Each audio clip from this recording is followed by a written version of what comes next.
യേശു നിങ്ങളൊന്നും ചോദിക്കുന്നില്ല, ദൈവം മനുഷ്യനൊന്നും ആഗ്രഹിക്കുന്നില്ല.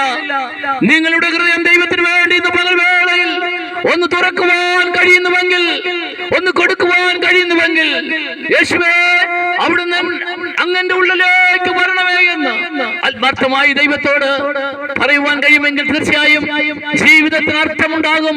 ജീവിതം സന്തോഷവും സമാധാനമുള്ളതായി തീരുവാനായിട്ട് ഇടയായി തീരും.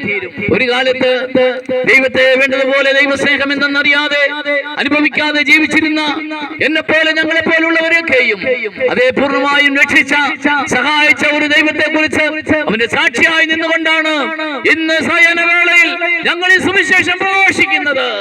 ഇത് നിങ്ങൾക്ക് ആർക്കെങ്കിലും സന്തോഷമായി, ആശ്വാസമായി, അനുഗ്രഹമായി തീരുന്നുവെങ്കിൽ തീരട്ടെ നിങ്ങൾ ആത്മാർത്ഥമായി ആഗ്രഹിച്ചു പ്രാർത്ഥിക്കുകയാണ്.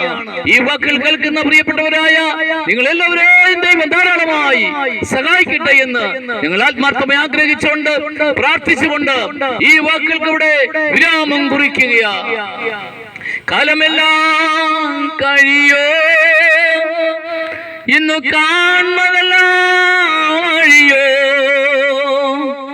പിന്നെ പുതുയുഗം വിരിയും, തിരികെ വരാതെ നാം നിത്യതയിൽ മറയും. പിന്നെ പുതുയുഗം വിരിയും, തിരികെ വരാതെ നാം നിത്യതയിൽ മറയും.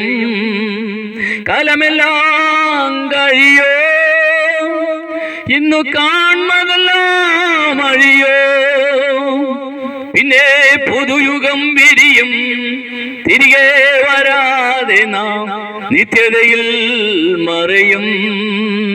പിന്നെ പുതുയുഗം വിരിയും, തിരികെ വരാതെ നാം നിത്യതയിൽ മറയും. ഒരു ദിവസം ഇവിടുന്ന് മനുഷ്യനെല്ലാം യാത്ര പറഞ്ഞേ മതിയാകുകയുള്ളൂ. പക്ഷെ പോകുന്നത് എങ്ങോട്ടാണെന്നുള്ള ഉറപ്പുണ്ടായിരിക്കണം.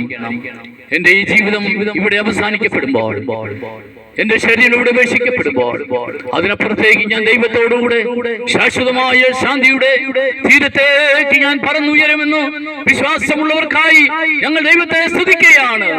അങ്ങനെയല്ലാതെ ആരെങ്കിലും ഇവിടെ ഞങ്ങളെ കേൾക്കുന്നുണ്ടെങ്കിൽ ഈ ആശ്വാസത്തിലേക്ക്, ഈ കർത്താവിലേക്ക് നിങ്ങൾ ഒരിക്കൽ കൂടെ ഞങ്ങൾ സന്തോഷത്തോടെ ഒരു ചൂണ്ടുമലയായി നിന്നുകൊണ്ട് ക്രിസ്തുവിനെ ഞങ്ങൾ നിങ്ങൾക്ക് വേണ്ടി പരിചയപ്പെടുത്തുക. അവനെ നിങ്ങൾ അനുഗമിക്കൂ, അവനെ വിശ്വസിക്കൂ, അവനായി ജീവിക്കൂ. നിങ്ങളുടെ എല്ലാവരുടെയും ജീവിതം ധന്യമായി തീരട്ടെ. ആമേൻ. ഒരു വാക്ക് പ്രാർത്ഥിക്കുന്നു. സ്വർഗ്ഗസ്ഥനായ